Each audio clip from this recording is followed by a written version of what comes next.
Dobry den, mnie zawód Joseph Weinert. Ke solhaliniu japoka na govoriu po-ruski. I am Senior Vice President of Spectrum Gaming Group, a global consulting firm based near Atlantic City, USA.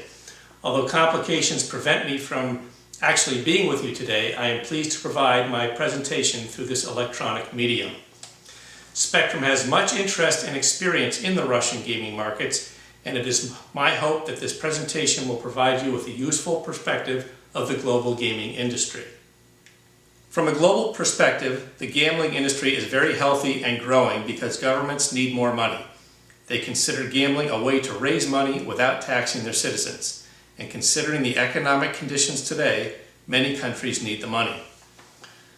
The sectors growing the fastest, as we will see in more detail later in this presentation, are Southeast Asia and the Internet. The economy has been especially negative for gaming operators in Europe and USA, where smoking restrictions and increased competition have added to their challenges. Spectrum believes that the biggest growth areas in the near future will be Internet gambling in the USA, gambling on mobile devices throughout the world, as well as certain countries as Japan and possibly Russia. Let us now look at Europe, where casino revenue in the 23 ECA member countries declined 7.1% last year. The ECA does not include all Europe countries, but its data do provide a constant measure of performance. Note that amounts are in millions of euros. There are many forms of casino-style gambling and electronic games throughout Europe. Some countries provide high-quality regulation, some do not. With indirect pressure from the EU and based on court decisions, there are discussions of a common framework for gaming regulations in Europe. Meanwhile, Italy is preparing to install 57,000 VLTs, and Greece is looking to establish rules for VLTs. Here we examine the casino performance among only the 18 member countries that have reported to the ECA over the 6-year period to provide valid year-over-year performance data. You can see that revenue has declined 13% from its peak to 7.7 billion euros, and the number of casinos has also declined. Next, we look at Russia, specifically the Azov City gambling zone. This information is from the BDO Spectrum public presentation in Rostov-on-Don in March 2008. BDO retained Spectrum as its gaming expert for the study. You see that the near-term potential is for 1.4 million visits and $342 million in gambling revenue. The long-term potential is for 24.1 million visits and $1.7 billion in gambling revenue. However, all of this assumes that major infrastructure improvements will take place. Here we see the key findings of the BDO Spectrum study for the Rostov Oblast in 2008. This information may not be used without permission of the Rostov administration. Note that these findings are segmented by the near term and the long term, and then by the local market, meaning Rostov Oblast and Krasnodar Krai, and then by the 3-hour flight market. So much of the future is dependent on infrastructure, such as highways, airports, utilities, housing, support services, etc. Next, we look at Southeast Asia, which is a high-growth region in the global gaming market. Las Vegas Sands chairman Sheldon Adelson recently said that Asia could host 4 or 5 Las Vegases, each with 140,000 hotel rooms. Macau is still growing rapidly, but has growth issues. Singapore is off to a very fast start, with Vietnam emerging. Let us look now at Macau. In 2002, the Macau government ended the monopoly on casinos. Currently, there are 6 operators: SJM, which is Stanley Ho's company, Las Vegas Sands, Wynn, MGM Resorts, Galaxy, and Milco. Slot machines now account for 6% of revenue, but could increase to 20% of revenue in the near future. Gaming revenue, however, can be dependent on the visa policies set by the Chinese government. Operators are still building fast and furious, but a key problem is having enough qualified local labor. Here we see the dramatic growth of Macau casino revenue, now a US $19 billion casino industry that has more than tripled in 4.5 years. It has fast become the highest grossing casino market in the world. There are currently 34 casinos in operation. You can see on this chart the impact of the visa restrictions by the Chinese government. Now we look to Singapore, where Las Vegas Sands and Genting have made enormous investments. Las Vegas Sands predicts a 5-year payback on its Singapore investment. The government objective was to use casinos as a source of visitation both by tourists and convention attendees. Here we see that Singapore could become a rival to Macau very quickly. This forecast by J.P. Morgan shows the projected performance of 2 casinos, both owned by Las Vegas Sands, Marina Bay Sands in Singapore and Venetian Macau. Note that the amounts are in US millions. The Venetian Macau is the largest casino in the world, yet the same company's casino in Singapore is forecast to perform even better. Singapore has only 2 operators, Marina Bay Sands and Resorts World Sentosa. Both are off to a very strong start since opening earlier this year. Next, we look at the USA. Casinos have become widespread over the last 20 years. There is a wide range of tax rates between the states. The economic recession proved that casinos are not immune to economic conditions. Las Vegas and Atlantic City have been hurt the most as consumers and businesses reduce their travel budgets and leisure expenditures.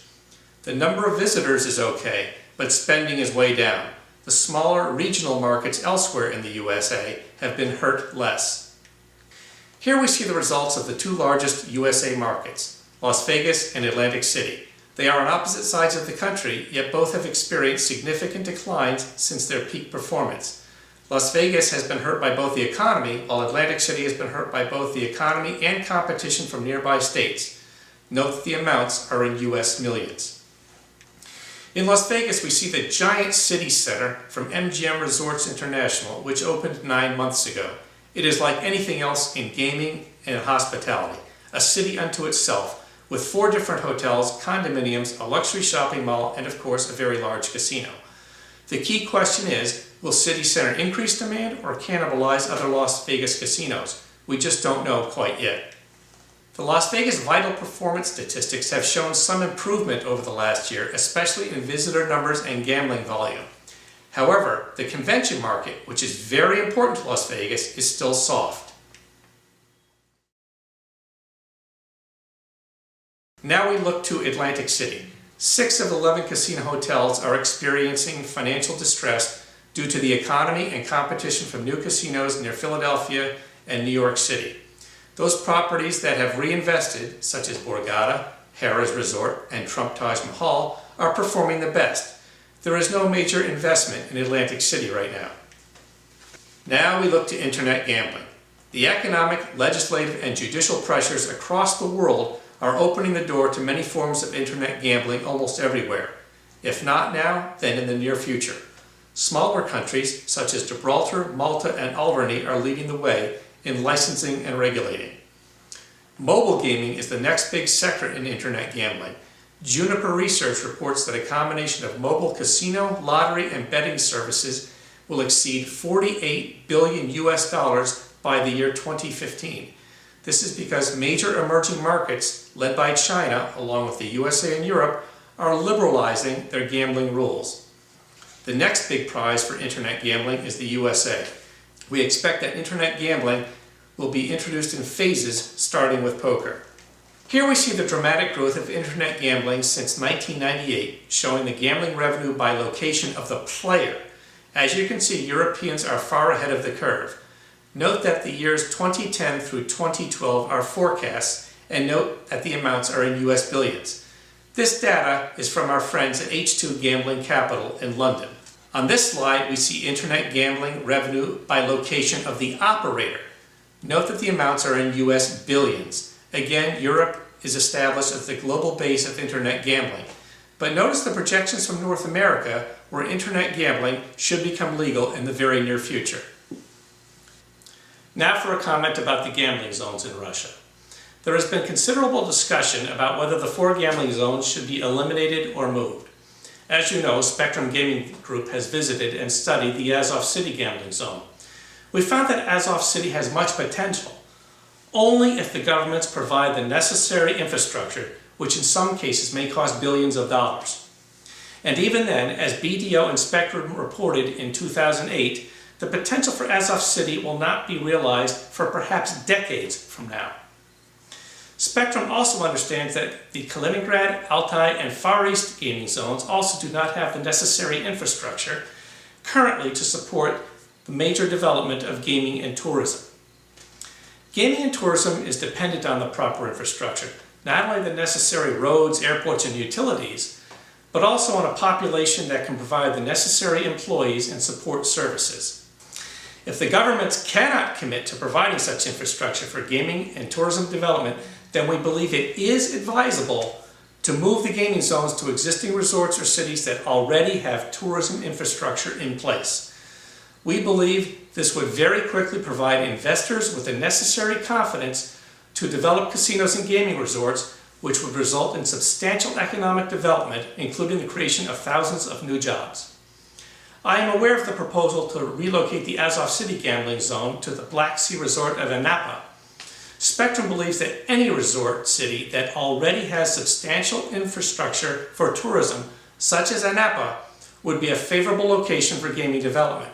Spectrum, however, cannot right now specifically endorse Anapa or any specific location until such time that we have studied the actual feasibility of that site.